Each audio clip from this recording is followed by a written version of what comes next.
2 months ago, a powerful typhoon struck the island of Cebu in the Philippines. In just a few moments, it destroyed homes and certainties, leaving thousands of people without shelter. The reconstructions will be long and will require time, commitment, and a great deal of patience. Yet in the midst of so much suffering, solidarity has become a light. It has brought relief, closeness, and hope to the families who lost everything, or almost everything. Thanks to the support received, it was possible to distribute food and essential goods to the most vulnerable people, offering concrete help during the most difficult moments.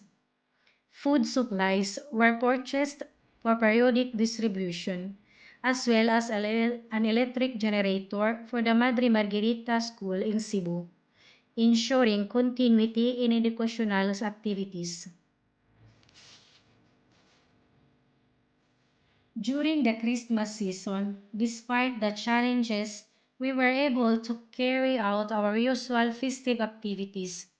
This was made possible thanks to the generosity of many people who, with their contributions, helped bring a smile to the families most in need, donating food and useful items to face the holidays with a bit more serenity.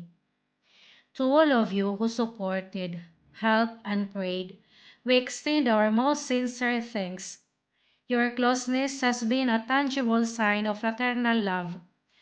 As the Gospel reminds us, there is more joy in giving than in receiving. And it is precisely this joy that you have brought to Cebu.